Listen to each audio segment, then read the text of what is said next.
Donnez-moi une suite au Ritz, je n'en veux pas. Des bijoux de chez Chanel, je n'en veux pas. Donnez-moi une limousine, j'en ferai quoi? Pa, para, pa, pa, para. Estamos aqui para mais um programa Joana Sincera. Hoje com uma convidada muito especial, a nutricionista Lauren Pinto Coelho, com quem eu vou ter uma conversa muito divertida, descontraída e pra lá de sincera. Sim. Lauren, obrigada por aceitar o convite. Obrigada. Falei eu. certo seu nome? Certíssimo. Pinto Coelho. Exato. Completo? Completo, com o pinto e o coelho. E o coelho. Sabe que a minha família também tem pinto. Tem pinto! Eu escapei, foi cortaram o pinto da minha família. A minha avó era Joana Pinto. Por parte de pai, meu avô era Armando Furtado de Mendonça.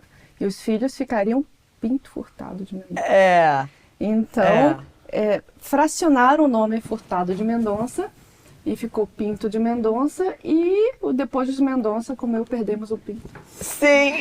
Eu não herdei. O meu pinto também é recente. É recente? É recente. Conta a história do pinto recente. É recente. Na realidade, Pinto Coelho é o nome do meu marido.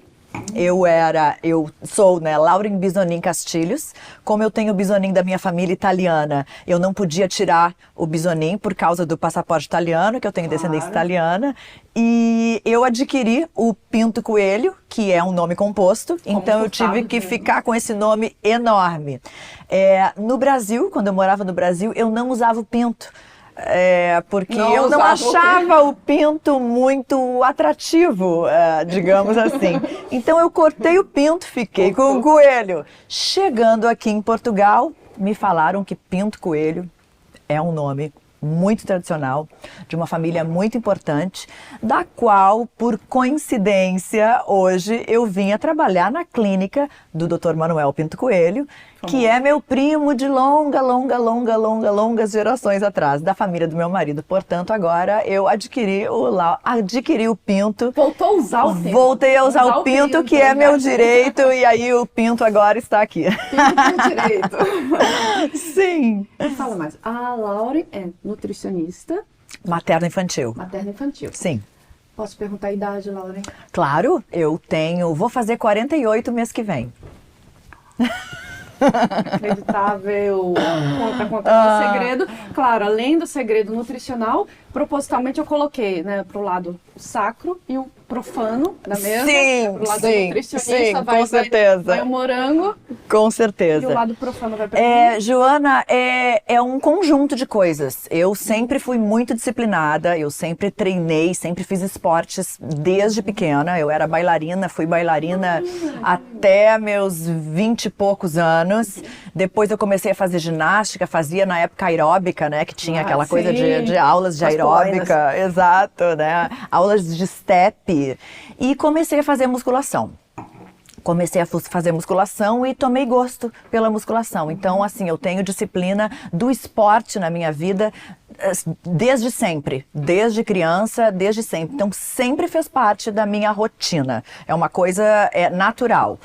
A alimentação é uma coisa que eu posso te dizer que quando eu era solteira e morava no Rio de Janeiro e morava sozinha, sempre tive um pouquinho de preguiça de cozinhar. Então eu comia muito pouco, o que me manteve muito magra. Então também não me preocupei tanto com alimentação naquela época. Alimentação e nutrição foi um interesse meu com os anos. Quando eu engravidei do meu filho, que eu já estava preparada para engravidar desde os 25, sempre foi meu maior sonho. E eu sempre tinha um namorado e eu disse assim, o filho vai ser assim, o filho vai ser assado. Eu já ficava imaginando, esse vai ser o pai do meu filho, como é que o filho ia ser e tal. Então eu já ia procurando pela genética. Eu estava sempre em busca daquele olho azul, daquele filho nórdico, porque eu achava que combinava comigo. Bom, enfim, como as coisas que a gente quer muito e você tem isso muito na cabeça, de repente elas escapam um pouco do teu controle e nunca é quando a gente acha que tem que ser. Então, desde os 25 anos eu estava preparada para ser mãe, mas a maternidade veio com 37 anos, bem depois. Ou seja, eu era um sonho muito antigo, era o sonho da minha vida, não era casar, não era me realizar profissionalmente, não era viajar o mundo, era ser mãe, eu queria ser mãe. Então eu já tinha todas as alternativas.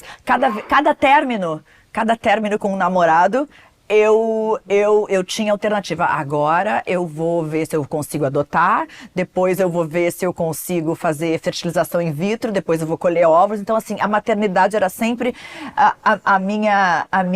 o meu caminho a realizar, né? A me realizar. Bom, como eu engravidei um pouco mais tarde do que eu planejava, eu queria ser uma mãe musa.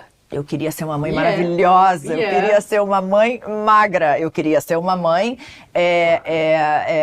saudável, né? Claro. Principalmente. Antes de magra, eu queria ser uma mãe saudável. Sim. Então, eu comecei a me interessar por alimentação. Comecei a ler, comecei a buscar saber mais dos nutrientes, dos grupos alimentares e principalmente a procurar profissionais. Eu fui ao endocrinologista, eu fui à nutricionista, que eu não tinha ido até então. Nunca tinha ido ao nutricionista. E eu sou uma nutricionista há pouco tempo. Eu tô na fase, eu passei pela fase de me reinventar. Olha, na realidade, eu sou formada em comunicação, em relações públicas, e trabalhei com isso a minha vida toda, até mudar depois da minha gravidez. Sim. Como eu tive uma gravidez tardia, eu comecei a buscar alimentação, eu comecei a buscar nutrição, e para cuidar da minha saúde, da saúde do meu filho, eu comecei a me interessar pelo assunto e depois de um tempo, depois de já ter o Pedro hoje tem 10 anos, vai fazer 11. Tudo aquilo que eu fazia profissionalmente não me realizava mais. Cada entrevista de trabalho que eu ia fazer, eu dei um tempo na gravidez para curtir bastante, porque eu também... Foi tão esperada. Exatamente, e eu também sabia, não sei como, mas eu sabia que ela ia ser a minha única gravidez, o meu único filho. Entendeu? Eu não estava nos meus planos, acho que eu demorei tanto, que eu disse, eu vou ter esse. Escolheu tanto que... E eu vou ficar com esse, eu vou agarrar esse, eu vou fazer de tudo por ele e... Enfim, eu já tinha essa noção de que ele seria o único. Então, deixei um tempinho, fiquei um tempinho sem trabalhar, e aí tudo que eu ia procurar novamente para trabalho, eu dizia não, eu não me sinto trabalhando nessa empresa, eu não vou voltar a fazer essas visitas comerciais, eu não vou voltar a fazer essa produção de escravizar o meu tempo, de trabalhar até as 8, 9 da noite, eu não vou mais fazer isso. Então, eu decidi mudar e eu tinha muita dúvida, ou eu não sabia por onde começar. Eu disse, o que eu vou fazer? Tanto é que, numa conversa com umas amigas, com as minhas melhores amigas, ambas, todas muito insatisfeitas com as suas profissões, todas elas queriam se reinventar, a gente entrou num acordo, né, de mesa, assim, dizendo que ninguém está feliz. Ninguém quer mais fazer o que fazia. O que a gente faria se pudesse escolher? Porque a gente faz o vestibular, né, Joana? Muito novo. Muito novo. No Brasil, uma pressão muito grande para nós decidirmos a nossa profissão muito cedo. Para fazer isso pro resto da vida. Eu lembro desde muito pequena, o que você vai ser? O que você vai ser? O que você vai ser? E na minha família tinha 3 opções, direito, engenharia e medicina. Exatamente. Eu comecei até por engenharia e depois passei para medicina. Mas eram 3 essas opções. Se eu fosse para a área de humanas era direito, para a área de exatas era engenharia, se fosse para a área da saúde era medicina.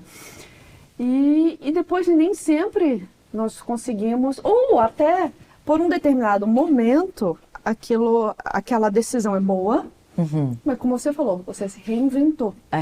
E o que mudou no teu dia a dia depois de começar a estudar nutrição? Mudou muita coisa.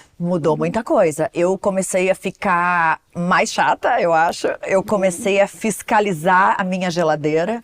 Eu comecei a fiscalizar os lugares onde eu ia, as minhas escolhas. E fiquei um pouco militante da natureza e da nutrição orgânica, da alimentação orgânica. Então, assim, tem coisas que eu me nego a comer hoje. Eu era uma pessoa que, quando morava sozinha, cozinhava miojo, fazia salsicha, fazia salsicha, que é um negócio assim completamente contra tudo o que eu acredito hoje, e comia de legumes, sabe? Comia um tomate e tava feliz. Eu costumava dizer que salsicha é uma insanidade alimentar. É resto do resto, Claro que é algo que não... Eu sempre não... digo assim mesmo, né? Não como salsicha, mas comer uma vez você vai morrer? Não. Não. Comer uma vez você vai ter câncer? Não. Mas os países onde se come mais salsicha tem um índice elevado de câncer? Tem, com certeza. Claro. Né? Não só pela má qualidade da carne, pela forma de conserva, como aquilo é conservado, como é feito. Ou seja, desde o ingrediente básico ao processamento e a conserva, é tudo ruim. É tudo ruim. Não consigo ver nada de ruim. bom em nenhuma das etapas. Porque às vezes a base, o ingrediente é bom, mas o processamento nem tanto, ou o processamento é bom, mas a forma como se conserva, né? Com Defumados, certeza. por exemplo. Com né? certeza. Defumados é pró-câncer. É. E hoje em dia tem muita dieta pró-proteína e gordura, Sim. que aí as pessoas correm para salsicha, né? E o carboidrato é o vilão, né? Eu sou muito anti-radicalismo para algumas coisas nesse sentido. Total, né? total. Eu acho que nenhum dos nutrientes seja o vilão, né? Nem a gordura, nem a proteína, nem o carboidrato. O equilíbrio é a base de tudo. É o equilíbrio. Sempre eu digo assim mesmo, qual a diferença, né? Aqui tem gordura, carboidrato e alguma proteína, nesse aqui também. Qual a diferença deste para este? Este aqui está in natura. Um desidratado, mas Sim. in natura. Esse aqui desencadeia a compulsão. Compulsão alimentar. Exato. Este aqui alimenta.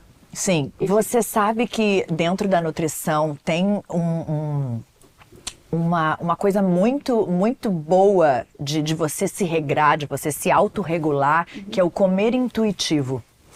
O que o comer intuitivo faz? Você já sabe o sabor, a gente já tem uma maturidade, já se conhece, né? Isso é uma coisa pra gente que já se conhece, que já sabe o que gosta, o que quer e que tem interesse em ter hábitos saudáveis. O comer intuitivo diz que se você vai tomar álcool, você não coma carboidrato.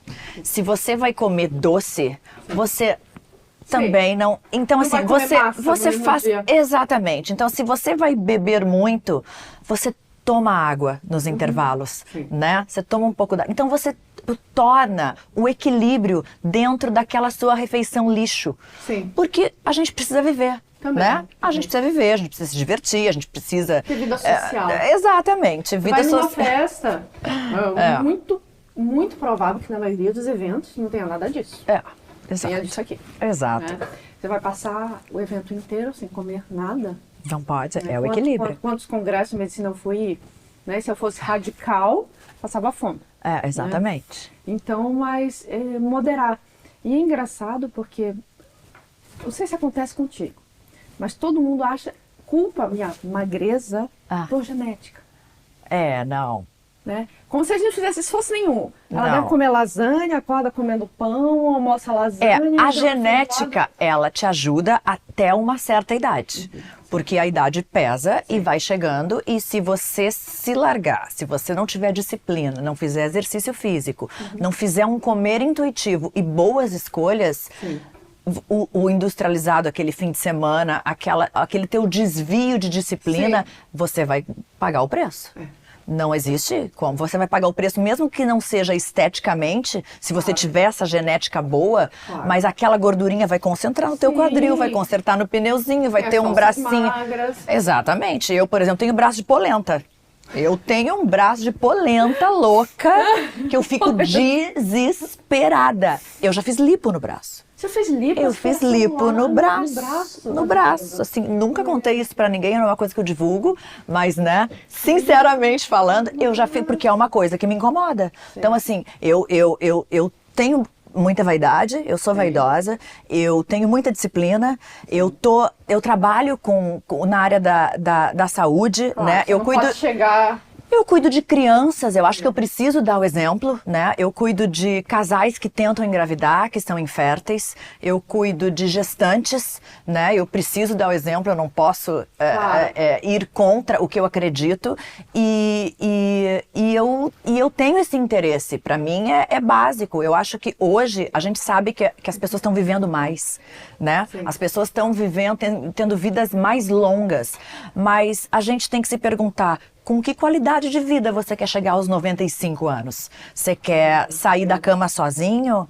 Você quer se alimentar lúcido. Sozinho? Lúcido, exatamente. E isso, se você quer isso, você pode até conseguir, né? Por genética, chegar lá até os 100 anos. Mas você pode ficar em cima de uma cama, você pode ficar tendo que depender de alguém para ir ao banheiro fazer pipi. E outras, e cuidando de todas as comorbidades e patologias que você vai ter, porque você levou uma vida desregrada, sem comer intuitivo e sem equilíbrio, né? Então, assim, você pode até ter essa... Eu conheço... a minha sogra, por exemplo, morreu ano passado com 85 anos, fumando uma carteira de cigarro por dia. Ok. Né? Ela teve sorte, mas ela não andava mais, ela não tinha mais ciclo social, ela não conseguia, ela tinha muita fraqueza, ela não andava sozinha. Então, assim, ela estava com tão triste e mais prostrada que não tinha mais vontade de viver. Então, assim, vale a pena, né? Não, e a questão da longevidade... Porque, assim, da feita que surgiram os antibióticos e as vacinas, a longevidade aumentou, indiscutivelmente. Porém, não significa que as pessoas estejam vivendo melhor. Exato. É aquela coisa, você pode chegar, porque há muito tratamento para a maioria das doenças. Então, você pode chegar a 85, a 90, pode até ter um câncer de pulmão e viver mais, né? Pessoas que já tiveram 2 cânceres diferentes podem viver mais. Com certeza. Mas será que está vivendo bem? Né? É isso. Então, o grau de Alzheimer. Lembrando que já tem muitos estudos que apontam que o Alzheimer é o diabetes, é a doença... A nova. Sim, é o novo diabetes. Diabetes cerebral. Que loucura. Ou seja, por uma resistência insulínica. Você passa a vida comendo muito carboidrato, embora não engordando, porque nem todo mundo vai engordar, tendo esse excesso de carboidrato, principalmente o carboidrato refinado, com o tempo isso vai causando um dano cerebral, e que é perda de memória, perda de consciência. Exatamente. Então, que eu não sei o que é o pior, né? Exatamente. Então... E o que acontece? Geralmente quem tem Alzheimer, muitas vezes tem o resto da saúde íntegra. Sim. Só que a cabeça foi completamente, né? Exatamente. E a pessoa até esquece o próprio nome. Exatamente. Você é completamente dependente e não tem controle da sua própria vida. Então, vale a pena, né? Exatamente. Vai viver mais, mas vai viver bem. A desculpa de muitos fumantes mas o meu tio fumou e viveu até tanto. Mas viveu bem? Isso. Quando eu fiz estágio na área... Na ala vascular do Hospital de Santa Casa, em Curitiba, toda a ala vascular que estava programada para cirurgia era fumante. Inclusive, meu professor me ensinou, você nunca pergunta para o fumante se ele fuma ou não. Toda a ala vascular chegava assim, já perguntava, quantos cigarros por dia? Sim. Quantos cigarros por dia? Porque Sim. A resposta era sempre positiva. Ou dizer assim, não fumo mais. Não fumo. Há quanto tempo? 2 meses. O tempo de internação? 2 meses. Não fuma desde que foi internado. E agora os cigarros eletrônicos também, né? Isso é uma loucura. Isso é uma loucura. Estão matando pessoas cada vez mais jovens. Sim. Então, já foram proibidos em diversos lugares, né? Além do aquecimento do plástico. Nossa! Então, é uma loucura. Conseguiram fazer com que o cigarro fosse mais aceito socialmente, porque o cheiro dele não é tão forte, mas eu sinto o cheiro daquilo. Eu sinto também. Eu sinto também. E me fala, e qual é o maior dilema em prescrever, orientar uma dieta para uma criança? Eu trabalho muito com crianças seletivas. Crianças que têm problema de seletividade, de neofobia, que têm uma alimentação muito restrita. Então, assim, para esse tipo de problema infantil, dietas restritas não são indicadas. Qualquer problema de transtorno alimentar, a gente não trabalha com dieta restritiva, nem mesmo com a obesidade. Com a obesidade infantil, a gente trabalha com educação nutricional e com mudança de estilo de vida. Normalmente, se chega no consultório uma criança obesa, a gente não pode cortar a alimentação dela. A gente tem que a partir de hoje você não vai comer arroz no almoço, você vai comer ovo e à noite você não pode comer também carboidrato. Pão esquece, agora você só vai comer tapioca ou você vai troca o leite de vaca por leite vegetal.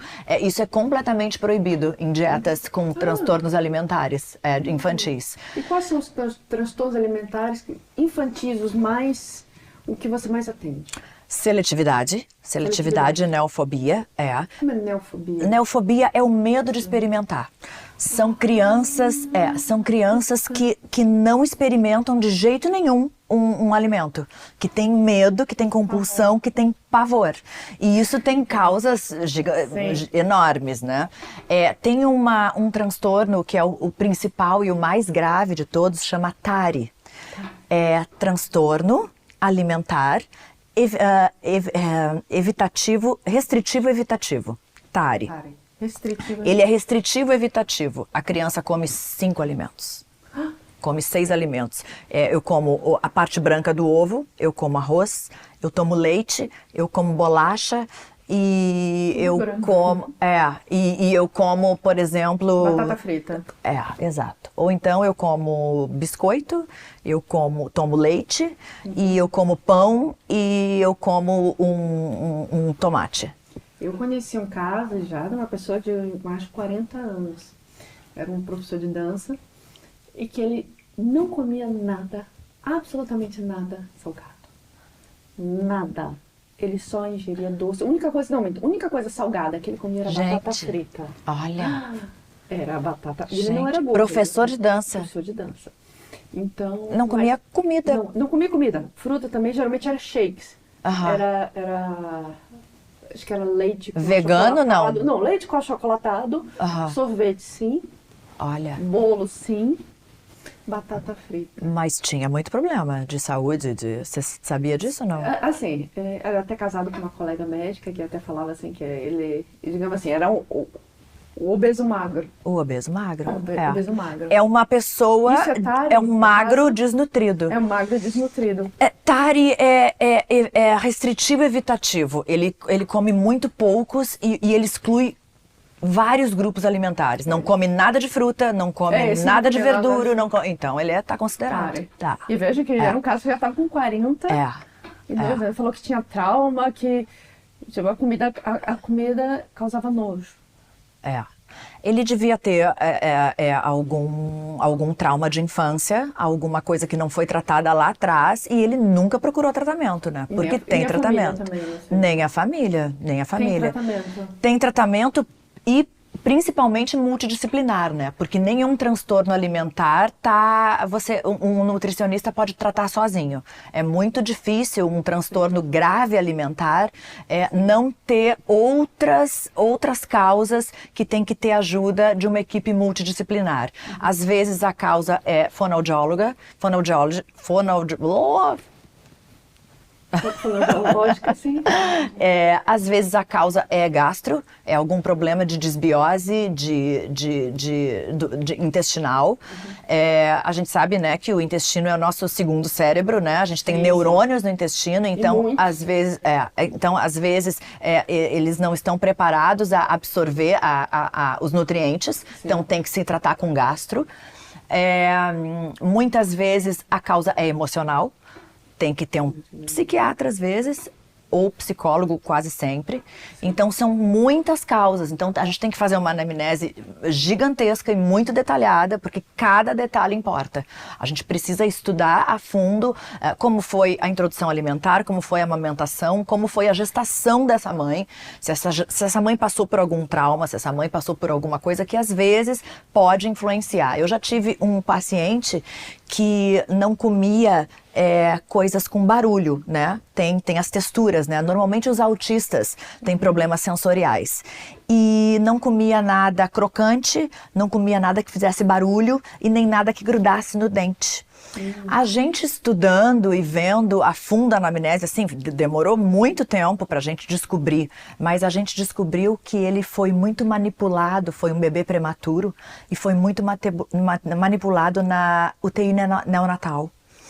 Então, ele ficava com fiozinhos, né? Sim. Um monte de fiozinho com Aquele aquela som deve ter... equipo, né? Na veinha, sim, sim. tratamento de nutrição interal. Então, o que aconteceu? Esse barulho, pi, pi, pi, pi, pi, tá no subconsciente dele.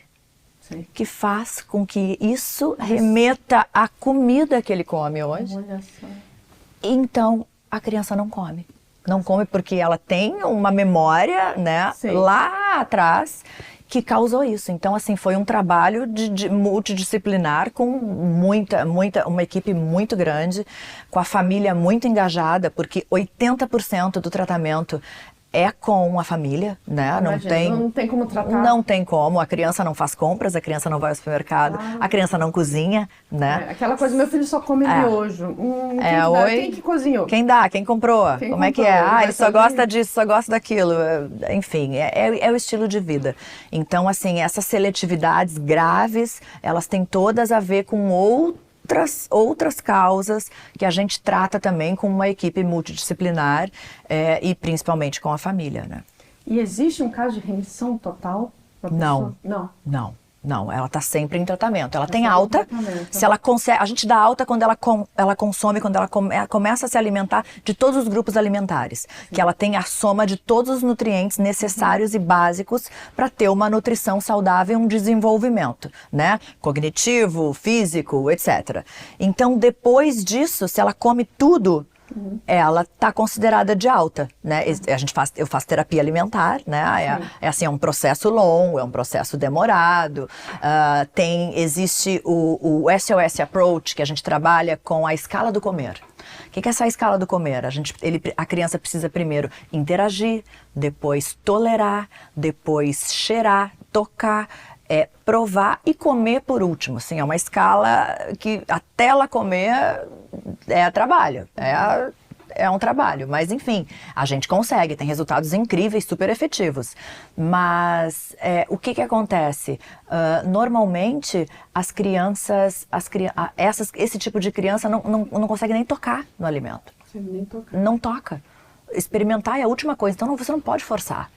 Você não pode ameaçar, entendeu? Então, assim, a gente faz como brincadeira. Sim. A gente coloca por exemplo, uma vasilhazinha com uma piscina de arroz, né? Põe uma piscina de arroz, põe os bonequinhos que ela gosta, né? Eu normalmente pergunto na minha anamnese, qual é o brinquedo super-herói preferido do seu filho.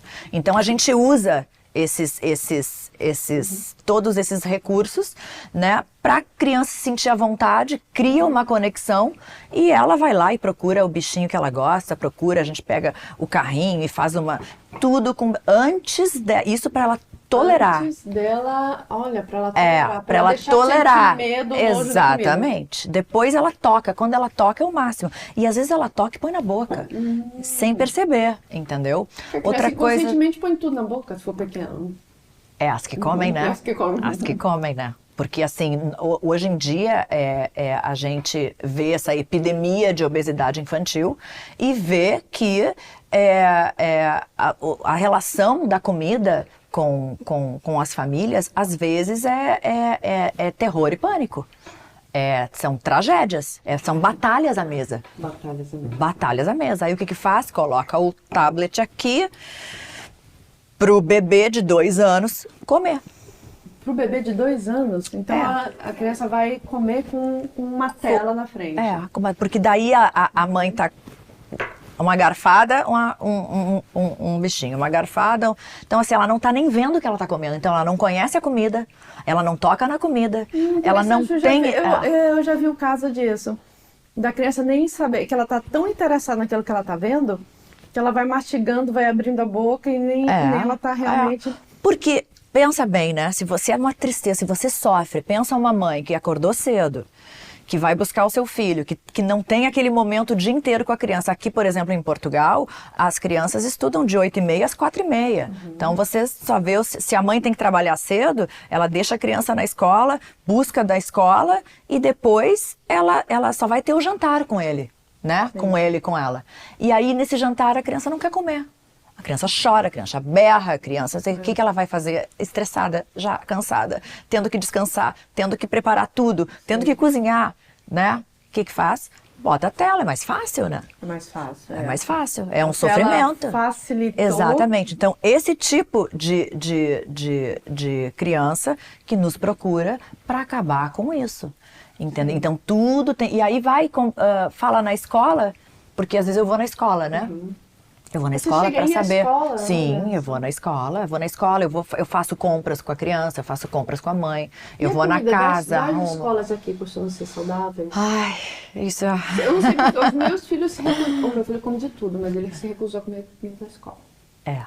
É um problema. É um grande problema. É um grande problema. Assim, tem escolas e escolas, né? A gente não pode generalizar, né? A primeira coisa quando eu encontro o Pedro é perguntar, e como foi o almoço? Como foi a comida na escola? Muitas vezes ele diz, não, tava boa, foi uma carne e uma batata. Ok. Mas carne e batata, não tinha um legume, não tinha, né? A mãe nutricionista desesperada. E ele assim, não, uma carne e uma batata. Eu fui me perguntar, mas é só uma proteína e um carboidrato. Não tem nada? Aí eu fui saber, depois, porque ele não conta muito, né? Fui saber que eles dão sopa antes das refeições. Então tem uma entrada que é a sopa. Como o meu não gosta de sopa, ele só come... Ele pulou a sopa. Ele pula a sopa. Então, se ele comesse a sopa, estaria ok. Sabe que eu fui chamada aqui pela escola logo nos primeiros meses aqui, porque minha filha correu o risco de desnutrição. Assim. Mandaram uma carta da escola e porque ela que não havia almoçar. Nunca. E ia ficar muito preocupada, porque ela era magrinha e tudo mais, chamaram sobre o risco dela estar passando por desnutrição. E eu cheguei lá na hora marcada pelo diretor de turma, coincidiu com a hora do intervalo dele, o intervalo que é antes do almoço, meio da manhã. E ela levou um dinheiro de casa, ela estava com um croissant de chocolate gigante na mão. Gigante, a cara dela cheia de chocolate. A criança desnutrida que não come. A criança desnutrida, coitadinha. E eu vindo aqui, eu tenho que deixar o trabalho para responder por que a minha filha estava desnutrida, porque ela não queria comer. Então parecia que eu era... ainda perguntava para ela. Que péssima mãe, né? Que péssima mãe. Porque no almoço quando sai de casa? Não, porque ela sempre se recusou a comer de manhã. Acho que ela já ia pensando no croissant de chocolate. Claro, ela estava programado. A cara cheia de chocolate. Quando cheguei o diretor de turma, eu achei que se eu visse lá fora a cara da menina. Um croissant que era maior que a própria cabeça dela. E eu tendo que ir lá aqui responder. Então, muitas vezes foge ao controle dos pais. Mas a escola...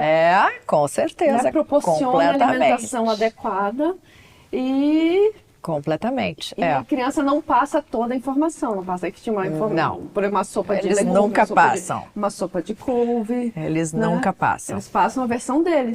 Lógico. E a minha filha, obviamente, acho que até com medo que percebesse que ela só comia besteira. Não tô com fome, não quero, não tô com fome, não comi nada em casa, e pensar que a menina passa fome o dia inteiro. E eu passei como a mãe desleixada até ver a cena.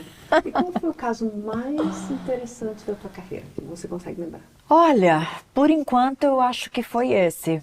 Foi esse, era um talhe muito acentuado, a gente não conseguia descobrir realmente a causa daquilo. Conseguiu associar exatamente. ao som. Com certeza. Trauma, que é algo totalmente...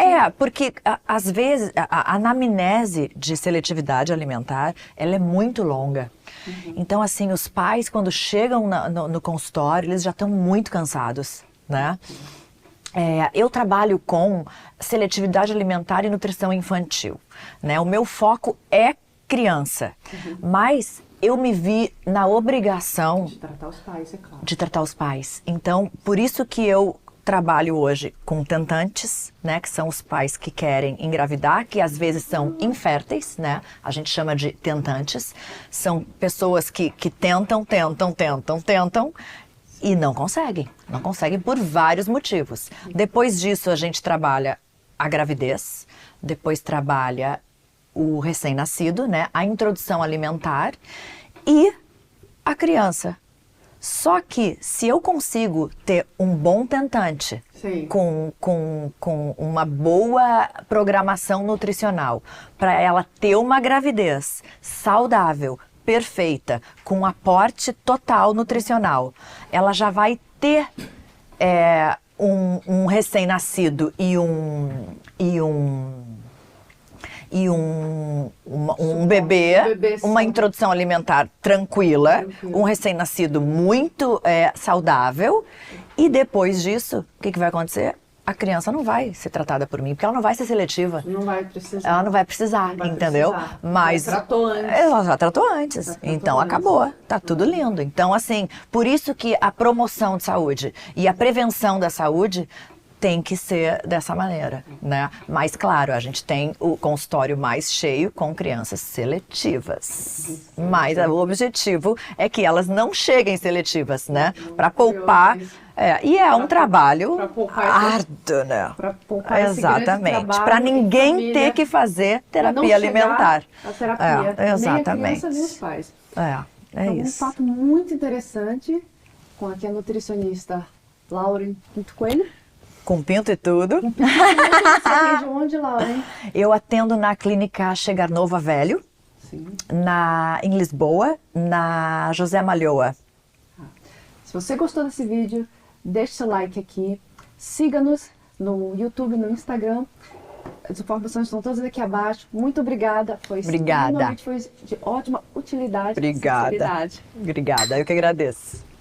Donnez-moi une suite au Ritz, je n'en veux pas. Des bijoux de chez Chanel, je n'en veux pas. Donnez-moi une limousine, j'en ferai quoi? Pa, pa, da, pa, pa, pa, da.